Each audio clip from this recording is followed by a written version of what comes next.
inandığı yolda gider, yıllardır beklenen lider Recep Tayyip Erdoğan. Recep Tayyip Erdoğan. Recep Tayyip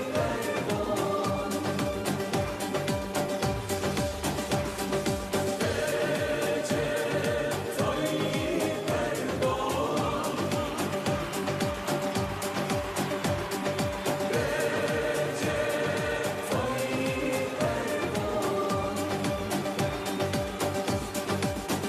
Nevşehir İl Başkanımız Mustafa Rauf Yener'i konuşmalarını yapmak üzere kürsüye davet ediyorum.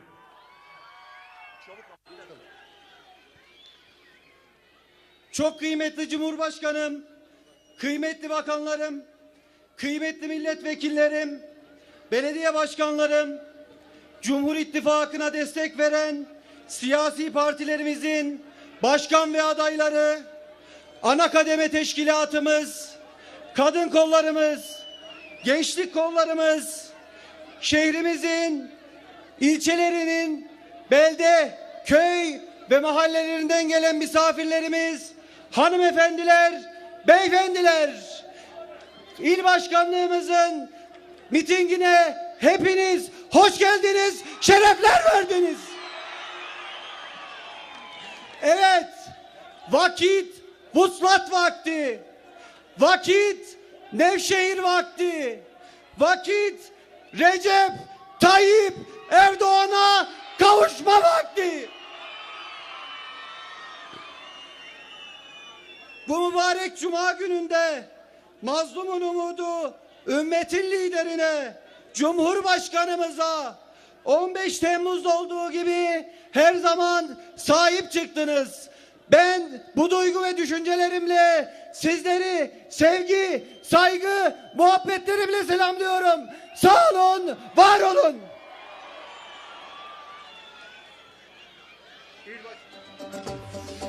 İl Başkanımıza teşekkür ediyoruz.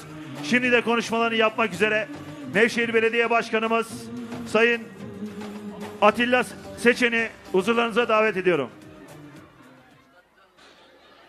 Sevgili hemşerilerim, saygıdeğer beyefendiler, hanımefendiler, analarım, bacılarım, kardeşlerim, eşsiz şehrimin eşsiz insanları, hepiniz hoş geldiniz. Nevşehir, muhteşemsin bugün.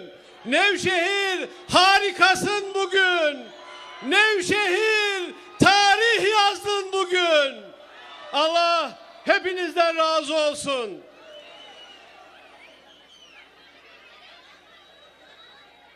Kardeşlerim, biliyorsunuz 3 dönem Nevşehir Belediye Başkan Üyeliği, Meclis Üyeliği ve Başkan Yardımcılığı olarak görev yaparken bir ayı aşkın süredir de sizlerin belediye başkanı olma şerefini bana bahşeden Rabbime hamd ediyorum.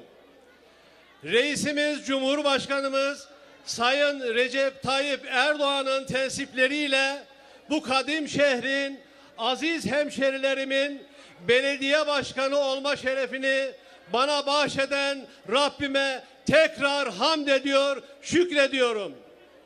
İnşallah sizlere layık olabilmek için gecemizi gündüzümüze katarak hep beraber ortak akılla, istişareyle hep beraber şehrimize hizmet edeceğiz. Rabbim yar ve yardımcımız olsun. Kardeşlerim, biliyorum reisi bekliyorsunuz. Onun için sözü fazla uzatmak istemiyorum. Allah yar ve yardımcımız olsun. Durmak yok, yola devam. Ne diyoruz? Tek millet, tek devlet, tek bayrak, tek vatan. Allah'a emanet olun. Belediye Başkanımıza çok teşekkür ediyoruz. Şimdi konuşmalarını yapmak üzere AK Parti Grup Başkan Vekilimiz, Kayseri Milletvekilimiz Sayın Mustafa Elitaş'ı kürsüye davet ediyorum. Sayın Cumhurbaşkanım, çok değerli Nevşehirli hemşehrilerim, Hepinizi saygıyla, muhabbetle selamlıyorum. Bugün maşallah Nevşehir tarihi günlerinden birini yaşıyor. Nevşehir'deki mitinglere geldik. Sizinle beraber çok sevinçleri paylaştık. Ama bugün gördüğüm kalabalık muhteşem bir kalabalık. Milletin adamı Cumhurbaşkanımız Recep Tayyip Erdoğan'ı bağrına basan Nevşehirli hemşehrilerime çok teşekkür ediyorum. Bakın değerli kardeşlerim, bugüne kadar gelen önümüze 12 sandık, 11 sandıkta hepsinde başarıyla bizi hedefe ulaştırdınız. Zirveye götürdünüz. Başımızı dik tuttunuz. Cumhurbaşkanımızın, milletin adamı Recep Tayyip Erdoğan'ın başını öne eğdiniz. Ümmetin, Türk dünyasının ve mazlum milletlerin liderinin dünyada etkin bir şekilde olması, sessiz olan mazlum milletlerin sesi hale gelmesine hep birlikte gayret gösterdiniz. Nevşehir'de bu gayretler içerisinde en ön sıralarda yerini alan bir seçmen topluluğu ile AK Parti'ye gönül vermiş kardeşlerimizle bir araya geliyorlar. 12 seçimde 12 sandıkta başımızı dik tutarken bugün 24 Haziran seçimlerde başımızın daha dik, gücümüzün daha yüksek olması gerekir. Güçlü meclisi sağlayabilmek, güçlü hükümeti icra edebilmek ve güçlü Türkiye'nin yolunu açıp aydınlık yarınlara gidebilmek için 24 Haziran karar verme günüdür. 24 Haziran bundan önceki yapılanlarla hesaplaşma, bundan önceki yapılanlardan hesap sorma günü değil. 24 Haziran aydınlık yarınlara açılan bir güreşin, bir doğuşun önemli bir habercisi, işaretçisidir. 24 Haziran'a kadar hepimiz birer Tayyip Erdoğan gibi, milletvekili adayları gibi, teşkilat mensupları gibi sabahlara kadar ferden ferda gezmek zorundayız. 24 Haziran'da sandıklar kapandıktan sonra eyvah dememek için, ben ne yaptım diye dövünmemek için 24 Haziran'da inşallah bütün vatandaşlarımızı sandığa davet etmeye, AK Parti'yi zirveye ulaştırmak için elimizden gelen gayretleri göstermek mecburiyetindeyiz. Değerli kardeşlerim, 15 Temmuz hain saldırısını Cumhurbaşkanımızın talimatıyla nasıl ki 29 gün nöbetlerde tuttuysak, sabahlara kadar vatanımızı savunup 81 milyon vatandaşın her bir ferdinin ortak hisseye sahip olduğunu o gün tarihe altın harflerle yazdıysak, 24 Haziran günde inşallah 15 Temmuz'un rövanşını almayan, dışarıdan odaklı, Pensilvanya güdümlü, gizli servislerin oyuncağı halindeki yıkım ittifakına prim vermemiz gerekir. Vermememiz gerekir. Gayret bizden, takdir Cenab-ı Allah'tan.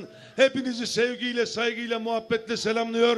Kadir gecenizi tebrik ediyor. Ramazanınız mübarek olsun. Allah'a emanet olun. AK Parti Grup Başkan Vekilimiz, Kayseri Milletvekilimiz Mustafa Ali Taş'a teşekkür ediyoruz. Şimdi de konuşmalarını yapmak üzere AK Parti Genel Başkan Yardımcısı Malatya Milletvekilimiz Sayın Öznur Çalık'ı kürsüye davet ediyorum.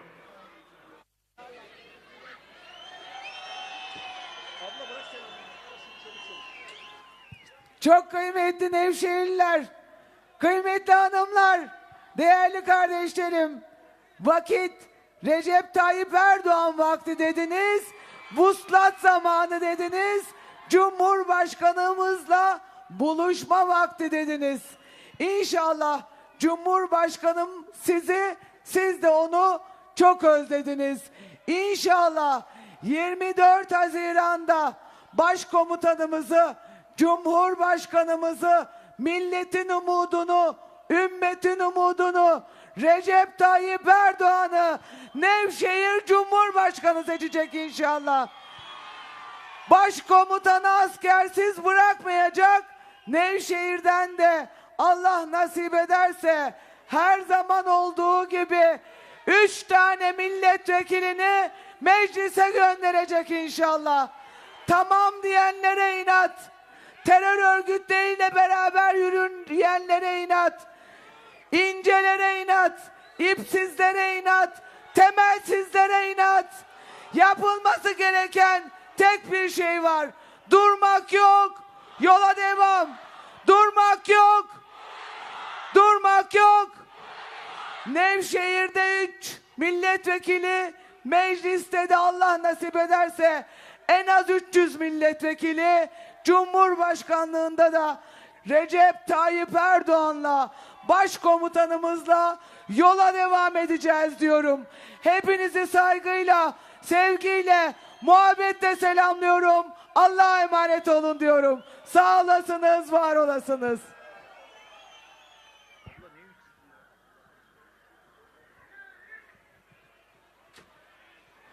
AK Parti Genel Başkan Yardımcısı Malatya Milletvekilimiz Sayın Öznur Çalık'a teşekkür ediyoruz. Şimdi de konuşmalarını yapmak üzere Çevre ve Şehircilik Bakanımız Kayseri Milletvekilimiz Mehmet Özhaseki'yi kürsüye davet ediyorum.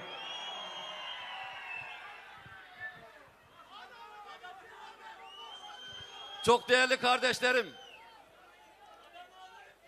bu muhteşem manzarayı görünce önce bir maşallah demek lazım. Hoş geldiniz, safalar getirdiniz, şerefler getirdiniz.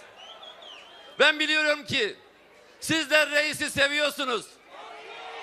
Sizler Cumhurbaşkanımızı seviyorsunuz. İlk çıktığı günden itibaren yanında yol arkadaş oldunuz. İyi günde kötü günde beraber oldunuz. Onu hiç bırakmadınız. Kaç seçime girdiysek hepsinde Allah razı olsun. Siz iradenizi ortaya koydunuz. Cenab-ı Hak sizlerden razı olsun. Evlerinize bereketli olsun inşallah. Değerli kardeşlerim, Türk siyasi hareketleri içerisinde, tarihinde çok önemli dönüm noktaları vardır. Birisi 1946'dır.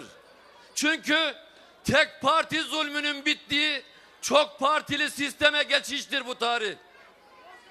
1994 vardır. CHP belediyeciliğinin bittiği, çöp dağlarının kalktığı, işe gelmeden maaş alan militanların yok olduğu tarihtir. Belediyecilikte hizmetin başladığı bir dönemdir bu. 2002 tarihi vardır. 2002 tarihi de bu milletin ufkunun açıldığı tarihtir. Adeta güneşin doğduğu tarihtir. Türkiye'nin Cumhurbaşkanımızla tanıştığı tarihtir. Sizlerden Allah razı olsun ki her gün yanındaydınız.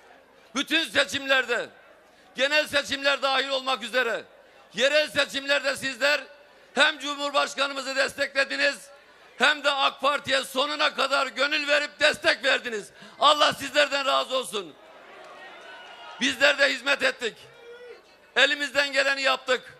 Gücümüz neye yetiyorsa onu yaptık. Sizleri utandırmadık. Mahcup etmedik. Hükümette başarılı olduk. Her alanda başarılı olduk. Sağlıkta da, ulaştırmada da, eğitimde, enerjide, her alanda eski hükümetlerle kıyasladığınız zaman başarımız çok açık. Başınızı dik tutabilirsiniz. Her yerde övünerek söyleyebilirsiniz. Elhamdülillah başarılı olduk. Sonra bakın, 2 konu daha var ki bu konular benim hep içimi acıtırdı. Birisi askeri vesayet. O vesayet rejimi Ankara'da bekler. Sizin seçtiklerinizin Ankara'ya gittiğinde başına çorap örmek için ellerinden geleni yaparlardı. Kah idama doğru götürürler, kah ihtilallar yaparlar. Sizin iradenize ipotek koyarlardı. Bütün liderler bunu bilir ama korkularından bir önlem alamazlardı. Cenab-ı Hakk'a şükürler olsun ki Allah bu millete yiğit bir evladını gönderdi. Adı Recep Tayyip Erdoğan onun. O vesayet rejimini, sizin iradenize ipotek koyanları yerle bir etti elhamdülillah. Son olarak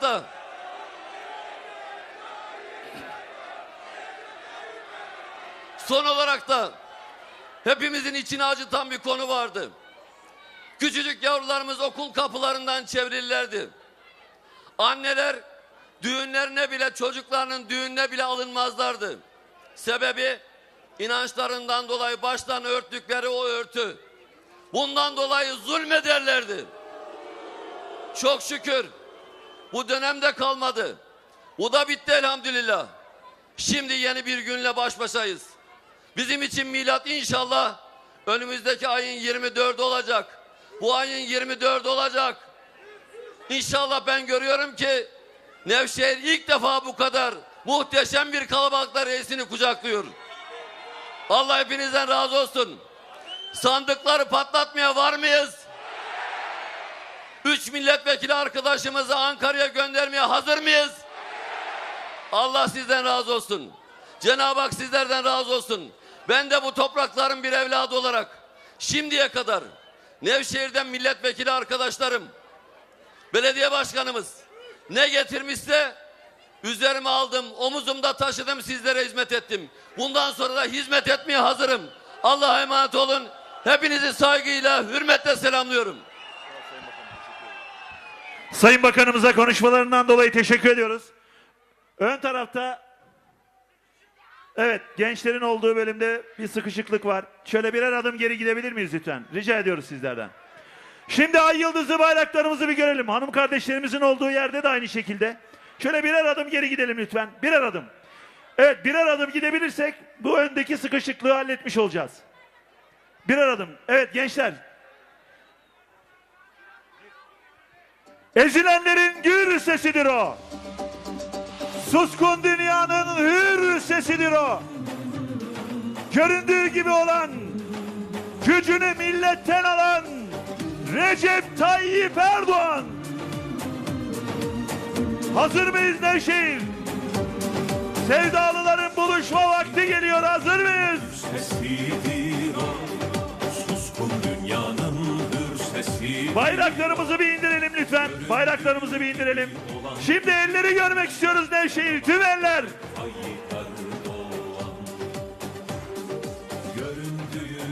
Suyu gümüş, taşı altın, cennete benzer bir bakın.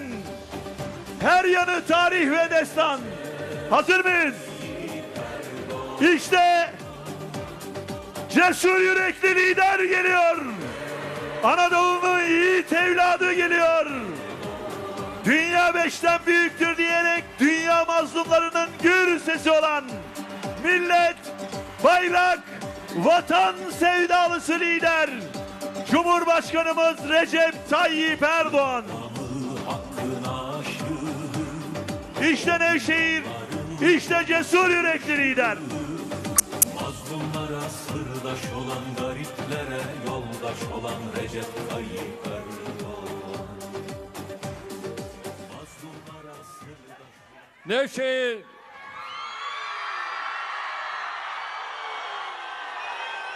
Hacı Bektaş Veli Hazretleri'nin şehri Nevşehir, Kapadokya bölgesinin merkezi Nevşehir, Selçuklu'nun yadigarı Nevşehir, Osmanlı'ya yöneticiler yetiştirmiş Nevşehir, peri bacalarıyla ayrı bir güzel, vadileriyle ayrı bir güzel Nevşehir. Turizmin ve tarımın şehri Nevşehir. Sizleri gönülden selamlıyorum Nevşehir. Sizleri hasretle selamlıyorum Nevşehir. Buradan Nevşehir'in bütün ilçelerindeki, köylerindeki kardeşlerime selamlarımı yolluyorum. Ve bugün Nevşehir bir başka. Maşallah. Demek ki hasret kaldık. Şimdi hasret gideriyoruz. Tarlada, fabrikada, dükkanda, iş yerinde, ticarethanesinde, ülkemiz için, geleceğimiz için, ailesinin rızkı için çalışan tüm kardeşlerimi selamlıyorum. Sizlerin aracılığınızla kışın soğuğuna, yazın sıcağına, gecenin karanlığına aldırmadan vatanımızın huzuru için fedakarca görev yapan güvenlik güçlerimizi selamlıyorum. Her türlü baskı ve yıldırma politikalarına rağmen dün itibariyle dünyanın dört bir yanında sandıklara koşan gurbetçilerimizi selamlıyorum. Kullandıkları oylar hayırlı olsun. Avrupa'nın dört bir yanında şu anda oylarını kullanıyorlar. Avrupa'ya selam olsun. Dünyaya selam olsun.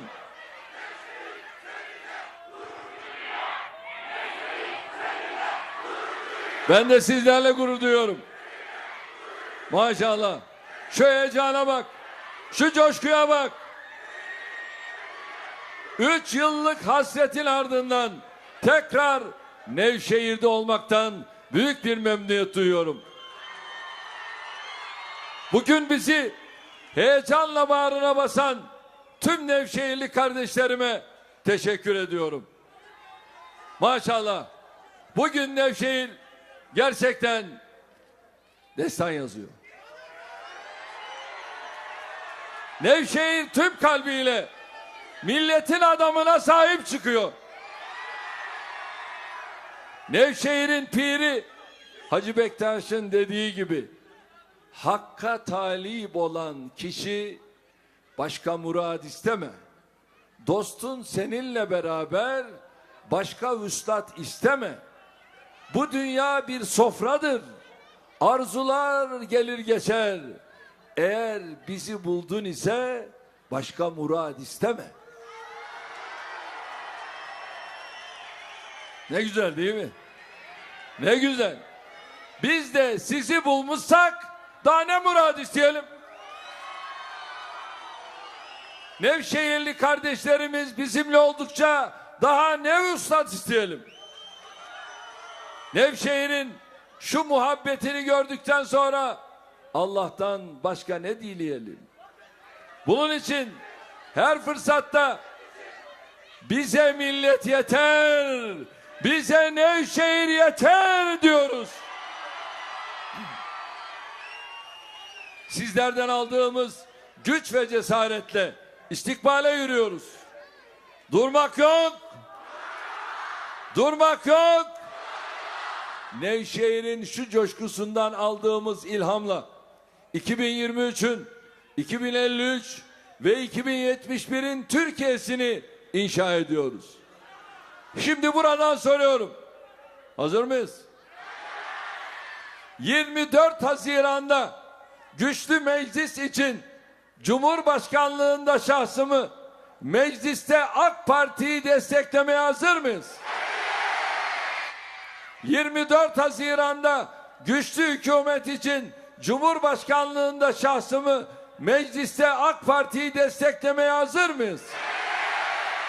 24 Haziran'da güçlü Türkiye için Cumhurbaşkanlığında şahsımı mecliste AK Parti'yi desteklemeye hazır mıyız?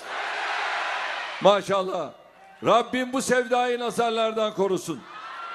Rabbim muhabbetimizi, dayanışmamızı daim eylesin. Kardeşlerim, bu yola çıkış biliyorsunuz bir Cumhur İttifakı'dır. Bu Cumhur İttifakı'nı beraber koruyacağız. Ve bu Cumhur İttifakı'na halal getirmeye çalışanlara fırsat vermeyeceğiz. Araya tabanda fitne, fesat sokmak isteyenlere amana fırsat vermeyeceğiz. Ve bu Cumhur'un ittifakı kolay kurulmadı. Ve bununla birlikte sözde milletin ittifakı diye ortaya çıkanlara 24 Haziran'da dersi vereceğiz. Tamam? Son 6 gününü idrak ettiğimiz Ramazan-ı Şerifinizi tebrik ediyor.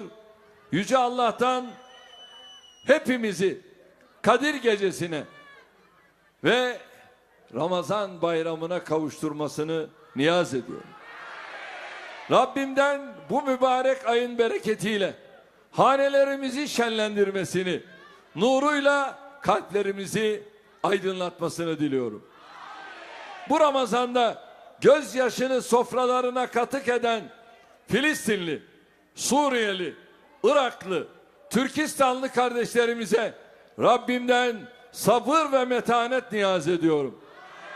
İnşallah bu Ramazan onların huzura, barışa, güvenliğe, hasret geçirdikleri son Ramazanları olur diye dua ediyorum. Bu süreçte Rabbimiz ne buyuruyor? Estağfirullah, bismillah. İnnemel mu'minune ihve. Ancak inananlar kardeştir buyuruyor. Bu emri kendimize rehber kılarak tüm mazlum ve mağdurların yardımına koşmaya devam edeceğiz. Başta yakın komşularımız olmak üzere hiçbir kardeşimizi zalimlerin insafına terk etmeyeceğiz. Bölgemizde emniyet, barış ve istikrar tesis edilene kadar mücadelemizi kararlılıkla sürdüreceğiz.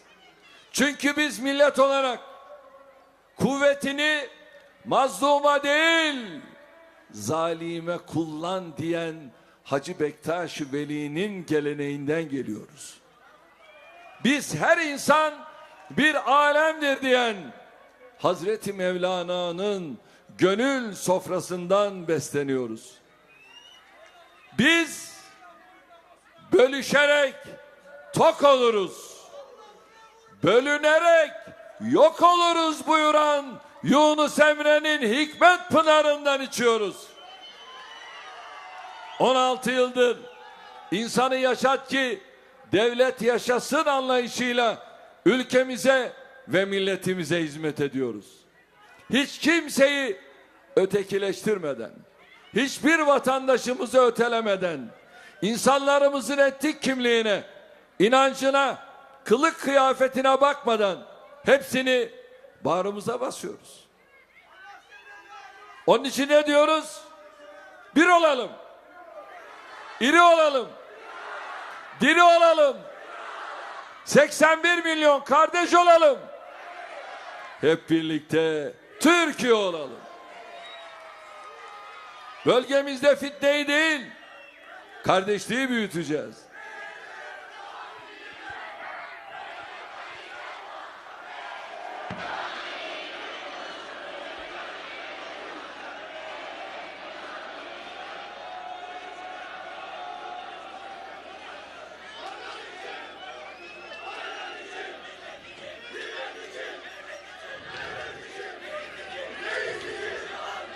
Ülkemizde husumeti değil, muhabbeti güçlendireceğiz.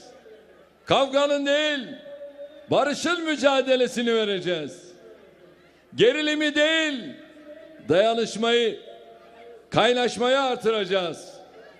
Ayrışmanın değil, kenetlenmenin savunuculuğunu yapacağız. 80 milyona gönül diliyle İşte bugün Nevşehir'deyiz. Ben gönül diliyle konuşuyorum. 81 milyona gelin helalleşelim diyeceğiz.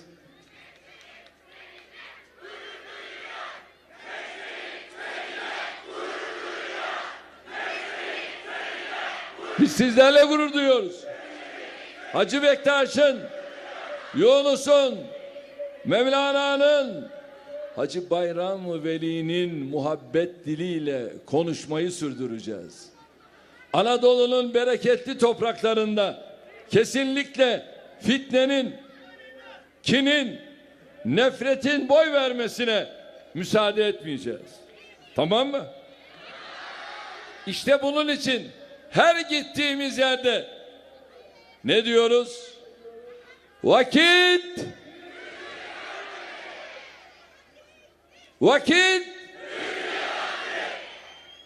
işte bunun için Diyarbakır'dan Edirne'ye, Erzurum'dan Hatay'a kadar ülkemizin dört bir köşesinde ne diyoruz? Vakit kardeşlik vakti. Vakit kardeşlik vakti. Başka ne diyoruz? Vakit Nevşehir vakti. Vakit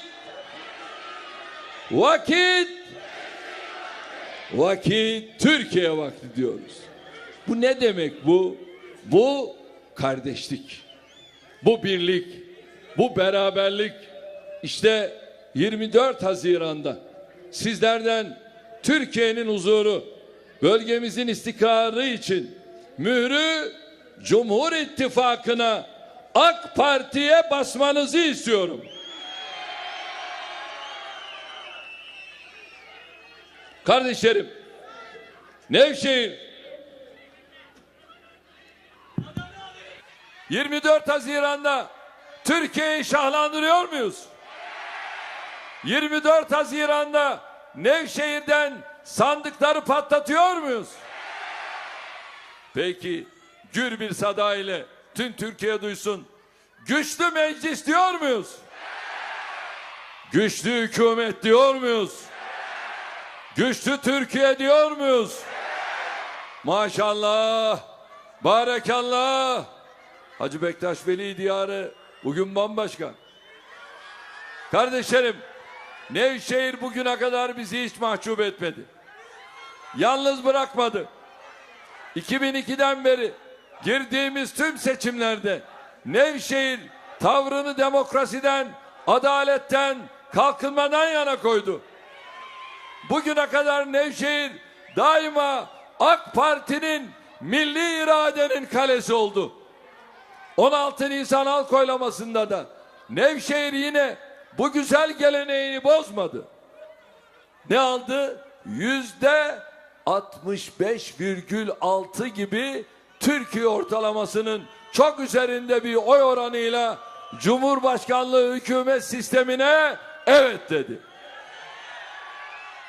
Ben tarihi referandumda evet diyerek Türkiye'nin önünde yepyeni bir sayfa açan bütün Nevşehirli kardeşlerime teşekkür ediyorum. Şu gerçeği bir kez de Nevşehir'de ifade etmekte fayda görüyorum. Kimse Türkiye'yi eskinin o krizli, kaoslu, istikrarsız, güvensiz günlerine geri döndüremez. Bu ülkenin artık böyle kavgalarla kaybedecek tek bir anı dahi yoktur. Milli iradenin, vesayetin keyfine bırakılmasına artık kimse göz yumamaz. Buna rağmen muhalefet 24 Haziran sonrası eski sisteme dönmekten söz edebiliyor. 16 Nisan'da milletin ortaya koyduğu güçlü iradeyi yok saymak için kendilerince tezgah kuruyorlar, tezgah. Milletin elinden Cumhurbaşkanını seçme yetkisini almak için kapalı kapılar ardında kirli hesaplar yapıyorlar. Biz boşuna bunlara milli irade hırsızları demiyoruz. Biz boşuna bunlara eski Türkiye İttifakı demiyoruz. Biz boşuna bunlara yıkım ekibi demiyoruz. Türkiye'nin önünü açacak hiçbir teklifleri, hiçbir projeleri yok. Eskiden hatırlayın, 1. köprü Demirel tarafından yapıldığında, 2. köprü de Özal tarafından yapıldığında bu komünistler vardı. Ne diyorlardı? İstemezdik. Satacağız. Şunu yapacağız, bunu yapacağız. 3. köprüyü de bu kardeşiniz yaptı.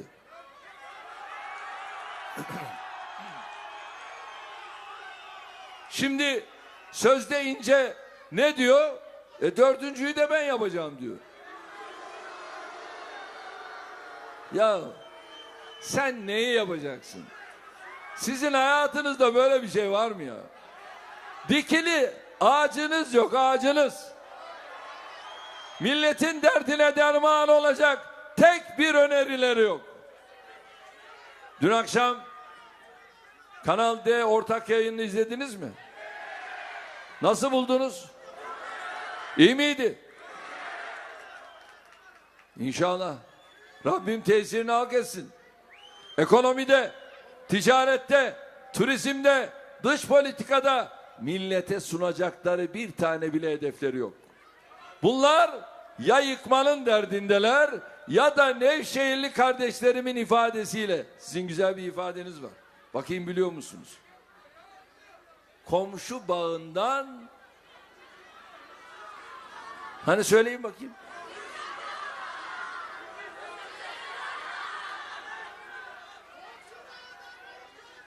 Olmaz. Komşu bağından sepet doldurma. Tamam. Heh. Şimdi bunlar komşu bağından sepet dolduruyorlar. Miting meydanlarında yapacağım, edeceğim dedikleri vaatlerin çoğunu biz zaten gerçekleştirdik. Onların hayallerinin ulaşamayacağı bir noktaya biz ülkemizi zaten taşıdık. 18 yaş altı diyorlar ki ücretsiz yapacağız. Yahu sen uyuyor musun ya? Ya başbakanlığım döneminde biz her doğanın 18 yaşa kadar sağlık sigortası olduğunu biz söyledik ve bunu yaptık ya. Ama tabii Sayın İnce'nin genel başkanı bu ülkede SSK genel müdürlüğü yaptı. Ne yaptığını biliyorsunuz değil mi? Ne hale getirdiler bu ülkeyi biliyorsunuz değil mi? O dönemi yaşayanlar bilir. Sosyal sigortalar hastanelerinin ne durumda olduğunu bilir. Şimdi yahu biz bunlara oy mu vereceğiz? Açacağız dedikleri teknoloji liseleri, mekatronik mühendisliği bölümleri yıllardır mezun veriyor. Mezun Bay Muharrem. Ar-Ge konusunda Türkiye 900 tane Ar-Ge merkeziyle adından uluslararası düzeyde söz ettiren bir ülke konumuna geldi. Bırakın millete ufuk çizmeyi. 16 yılda Türkiye'nin nereden nereye geldiğinin farkında bile değiller. Derslerine çalışmaya bile zahmet etmiyorlar. Bunların mecliste nasıl milletvekilliği yapmış? Hayret. Milletin huzuruna çıkmadan önce ev ödevlerini dahi doğru düzgün yapmıyorlar. Vizyonsuzlukları, çapsızlıkları, kifayetsizlikleri her yerde kendini belli ediyor. Allah aşkına beyanname diye açıkladıkları karalama defterinde terör konusunda doğru düzgün tek bir ifade yok. Sayın İnce'den teröre karşı bir tavır duydunuz mu? Söyleyeyim. O Edirne'deki o Kobani olayında 6-7 Ekim'de 53 tane Kürt kardeşimin öldürülmesine neden olan kişidir. Onu ziyaret etmek suretiyle farklı bir şey elde edeceğini sanıyor. Bunlar Ankara'dan İstanbul'a sözde adalet yürüyüşü yapmadılar mı? Kimle yaptılar? Yine bu teröre destek verenlerle. Bunlarda bolca yıkım var. Durdurma var. Kapatma var. Şehir hastanelerinin kapısına kilit vurma vaadi var. 29 Ekim'de şimdi biz dünyanın ilk 3'ü içerisindeki İstanbul Havalimanı'nın açılışını yapıyoruz.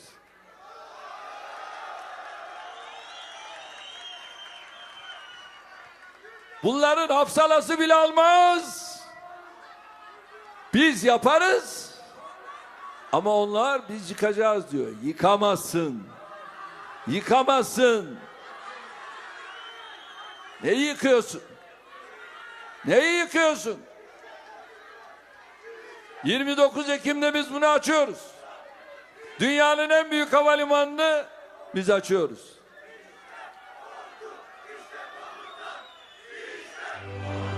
Dünyanın buluşma noktası İstanbul Yeni Havalimanı. Bakınız o havalimanına yılda kaç yolcu gelecek biliyor musunuz? 90 milyon yolcu oradan gelip gidecek. 90 milyon.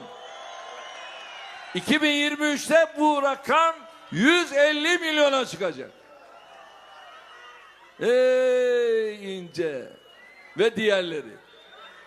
Sizin hayatınızda böyle bir şey yok ya. Anlamazlar bunu.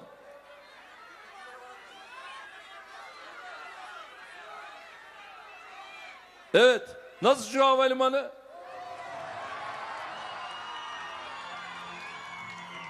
Adım atın, hayallerinize ulaşın. Nasıl? Dünyaya açılan yeni Şuraya bakın. ihtişamıyla Bana bakma, oraya bak. İstanbul Yeni Havalimanı'ndaki terminal tasarımı ilhamını İstanbul'un kültürel mirasından aldı. Burada zamanı siz yöneteceksiniz. Yolcu bilgilendirme kioskları ve danışma robotu sayesinde yolculuklar daha konforlu olacak. Check-in ve bagaj teslim işlemlerinizi kendi başınıza yapabileceğiniz noktalar, işlemlerinizi hızlandıracak teknolojilerle daima Şimdi buradan hizmetinizde. bir televizyon programı yapacağım inşallah. Oradan size İşlemlerinizi tamamlayıp sesleneceğim. alışverişin ferah bekleme alanları ile kafe Ve buranın güzelliklerini göreceksiniz. Şu kule dünyada bir numara. Bir numara. Değerli kardeşlerim, milletin elinden Cumhurbaşkanını seçme yetkisini gasp etme yetkisi var bunların. Öyle kendilerini anlatıyorlar. Afrin'i teröristlere dar eden komutanlarımızın apoletlerini sökeceklermiş. 6-8 Ekim'de Kobani bahanesiyle milleti birbirine kırdıranları mahkemeden kaçırma sözü var. Siz o komutanlarımızın apoletlerini sökemezsiniz. O apoletleri onlara millet taktı, millet. Ve benim katılmış olduğum toplantı, değerli kardeşlerim, Türkiye Esnaf Sanatkarlar Odası'nın bir iftar yemeğidir. Ve İsmail Metin Paşa oraya Malatya'nın protokolünden olan bir insan olarak katılmıştır. Ve ben kimim? Ben başkomutanım. Bunu ben söylemiyorum, anayasa söylüyor. Ama beyefendi rahatsız oldu. Rahatsız oldu. Bay Muharrem, önce bunu öğren. Diyorum ya, sen çırak bile olamadın. Benim milletim sana icazet vermez. Bunlar Türkiye'yi Pensilvanya'daki şarlatana altın tepside sunma niyeti içindeler. Şarlatan ne diyorsa Kılıçdaroğlu da, Muharrem de, diğerleri de aynı şeyleri söylüyor. Sınırlarımızı bölücü örgütün insafına terk etme hesabı var bunlarda. Ne dediler? Afrin'e girmeyin. Talimatı verdim. Gireceğiz dedim. Ve girdik. Girdik mi? Cerablus'a girdik mi? Ha, şimdi soruyorlar. Sincar, Kandil. Evet, gerekirse oraya da gireriz. Ülkemizi rahatsız eden kim varsa biz oradayız. Türkiye'yi tekrar eski karanlık, kötü günlerine döndürme vaadi var. Nevşehir 24 Haziran'da bu oyunu bozuyor muyuz? 24 Haziran'da yıkım ittifakını sandığa gömüyor muyuz? Bir kez daha büyük ve güçlü Türkiye diyor muyuz? Nevşehir'den de bu beklenir. Milli iradenin şehri Nevşehir'den ancak böylesi bir duruş beklenir. Kardeşlerim, tabii biz eski Türkiye heveslisi bu yıkım ekibini dikkate almadık. Almıyoruz. Hizmet, istihdam, üretim düşmanı bu kifayetsizlere Hünkar Hacı Bektaş'ın şu sözüyle cevap veriyorum. Hamı pişiremezsen bari pişmişi ham etme. Evet, biz de bunlara aynısını söylüyoruz. Madem hamı pişiremiyorsunuz, bari pişmişi de ham etmeyin. Madem yapamıyorsunuz, bari yapılmış olanı yıkmaya niyetlenmeyin. Madem ufuk çizemiyorsunuz, bari milletin ufkunu karartmayın. Madem yeni bir projeniz yok, bari gözünüzü mevcutlara dikmeyin. Madem yönetme kabiliyetiniz yok, öyleyse yönetenlere engel olmayın. Hasılı bu millet size yeter ki gölge etmeyin, başka ihsan istemiyoruz diyor. Çünkü benim Nevşehirli kardeşim emaneti kime vereceğini çok iyi biliyor. Türkiye kimin hizmet siyaseti, kimin istismar siyaseti güttüğünü, kimin kuru sıkı attığını, kimin de sözünün eri olduğunu gayet iyi biliyor. Her zaman söylüyorum, bizi en iyi yine hizmetlerimiz anlatıyor. Bakınız 16 yılda ülkemize kazandırdığımız eserler anlatıyor. 16 senede sadece Nevşehir'e toplamda ne kadar yatırım yaptık biliyor musunuz? Ne kadar yatırım yaptık biliyor musunuz? 7,2 katrilyon liralık yatırım yaptık. Biz buyuz. Evlatlarımız en iyi şartlarda eğitim alsın diye 1646 adet yeni derslik açtık. Nevşehir Hacı Bektaş Veli Üniversitesi'ni kim kurdu? Kim yaptı? Elhamdülillah. Biz yaptık, biz. Onlara kalsa Nevşehir'e üniversite filan hak getirir. Ve öğrencilerimiz için 6056 kişilik yüksek öğrenim yurtları açtık. Nevşehir ve Ürgüp'te 2 yılda 750 kişilik yurt daha açacağız. Nevşehir ve Acıgöl'e gençlik merkezi, sporcu fabrikası, kapalı yüzme havuzu, futbol sahaları yaptık. Sağlıkta 9'u hastane olmak üzere toplam 21 tesisi şehrimize kazandırdık. Doktor Şevki Atasagun Devlet Hastanesi'ne 100 yataklı bir ek bina yaparak hastanemizi büyütüyoruz. Bununla birlikte 5 adet sağlık tesisimizin inşası devam ediyor. TOKİ vasıtasıyla Nevşehir'de 9259 konut projesini hayata geçirdik. Öyle mi? O konutlarda oturanlar şöyle ellerini bir kaldırsın bakayım. Kaldırın bakayım şöyle. Elhamdülillah. 87 kilometre bölünmüş yol vardı Nevşehir'de. Biz bunu 280 kilometreye çıkardık.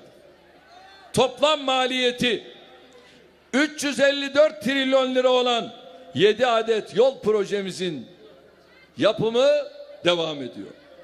Tarihi İbrahimpaşa Köprüsü'nü restore ettik. Antalya, Konya, Aksaray, Nevşehir, Kayseri hızlı tren projesi 2 turizm bölgemizi Akdeniz ve İç Anadolu'yu birbirine bağlayacak olan çok önemli bir ulaştırma projesidir. 530 kilometre uzunluğa sahip hattın proje bedeli ne biliyor musunuz? 11,5 katrilyon. Ve bunu da yapacağız.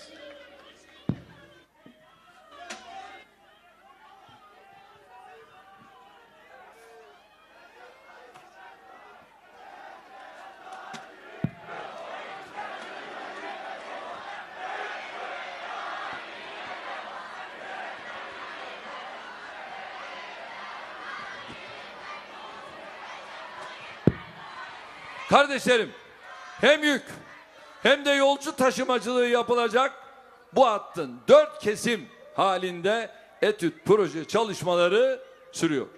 Mevcut Kapadokya Havalimanımızın yolcu kapasitesi yıllık ne kadar biliyor musunuz? 700 bin. Havalimanımıza yeni bir dış hatlar terminal binası yapmayı planlıyoruz. Kapadokya'yı yıllık 2 milyon 200 bin turistin ziyaret ettiği önemli bir turizm merkezi haline getirdik. Öyle mi?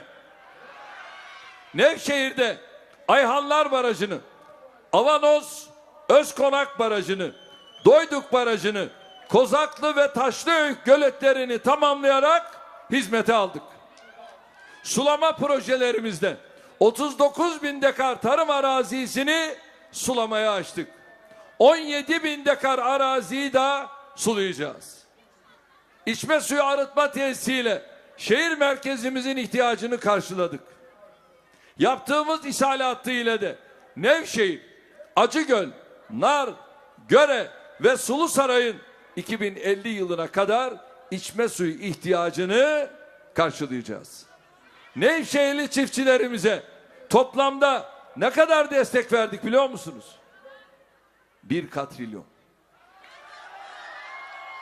Bu yalancılar var ya, işte Bay Kemal ne diyor? Çiftçiler aç. Yahu çiftçilere 1 katrilyon biz destek verdik. Diğer 80 ilimizde olduğu gibi Nevşehir'de de hayvancılık yatırımlarını destekliyoruz. Nevşehir'de yeni yapılacak veya modernize edilecek ahır ve ahılların inşaatına %50 hibe sağlıyoruz. Acıgöl Ovamızı sit alanı olarak koruma altına aldık. 2002'de Nevşehir'de düzenli depolama tesisi yokken bugün katı atıklar düzenli depolama tesisinde toplanıyor. Nevşehir'e teknoloji geliştirme bölgesi kurduk. 2002'den bugüne toplam 19.530 vatandaşımızı İşkur aracılığıyla işe yerleştirdik. Verdiğimiz 205 trilyon lira tutarındaki teşviklerden Nevşehir'de 134 bin işverenimiz ve sigortalımız faydalandı. Değerli kardeşlerim, bu hizmet ve yatırımlar son 16 yılda Nevşehir'e kazandırdıklarımızın adeta özetidir. Bütün bunları sizlerle hep birlikte yaptık. Ve önümüze çıkarılan engelleri beraber aştık. Ülkemizi büyütmenin gururunu beraber yaşadık. Türkiye'yi Avrupa'nın 6. dünyanın en büyük 17. ekonomisi durumuna getirdik. Turist sayımızı 13 milyondan bu yıl sonu itibariyle inşallah 40 milyona çıkarıyoruz. Sizlerle beraber. 15 Temmuz'da FETÖ'cü hainleri beraber bozguna uğrattık. Suriye'nin kuzeyinde ülkemize kurulan tuzağı beraber bozduk. Doğu ve Güneydoğu'da açılan çukurları teröristlere beraber mezar ettik. Türkiye'nin son 16 yılındaki başarılarına beraberce imza attık. Hangi hedeflerimize ulaştıysak omuz omuza vererek bunu başardık. Şimdi daha fazlasını yapmak istiyoruz. Şimdi sizlerden yeni hizmetler için icazet istiyoruz. Kardeşlerim, 2023 hedeflerimiz için, 2053, 2071 vizyonlarımız için sizden yetki talep ediyoruz. Hanımlar, önce size soruyorum. Şurada 15 gün var. Bak, kapı kapı dolaşmaya var mıyız? Var mıyız? Gençler, kapı kapı dolaşmaya var mıyız? Tüm alana soruyorum. Kapı kapı dolaşmaya var mıyız? Durmak yok. Durmak yok. AK Parti Cumhur İttifakı'nı asla yalnız bırakmayan Nevşehir'in 24 Haziran seçimlerinde de bir kez daha durmak yok diyeceğini düşünüyorum.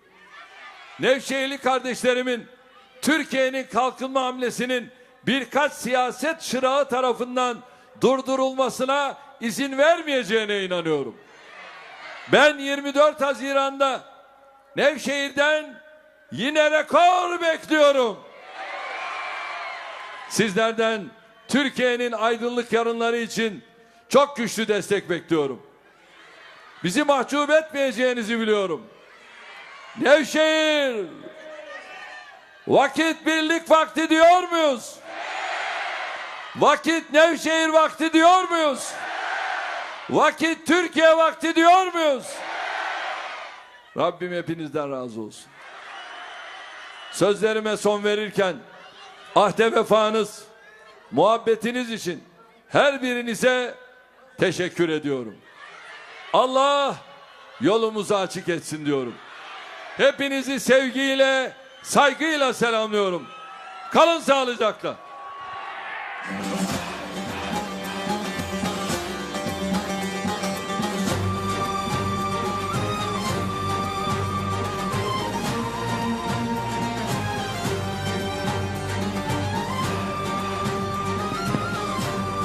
Sayın Cumhurbaşkanımıza teşekkür ediyoruz. İşte Nevşehir milletvekili adaylarımız Mustafa Açıkgöz, Yücel Menekşe, Emre Çalışkan. Kutlu sevgiden emanet duan, Güner Tuğrul bugün Tayyip Erdoğan. Kutlu sevgiliden emanet duan, Güner Tuğrul bugün Tayyip Erdoğan. Şimdi hasat vakti, milletin devamlı vakti, birlik olmanın tam vakti. Haydi Türkiye, milletin lideridir Erdoğan. Erdoğan, şahlanır sen dik durdukça bu vatan. Büyük Türkiye güçlü lider ister. Millete hizmet, ustalık ister.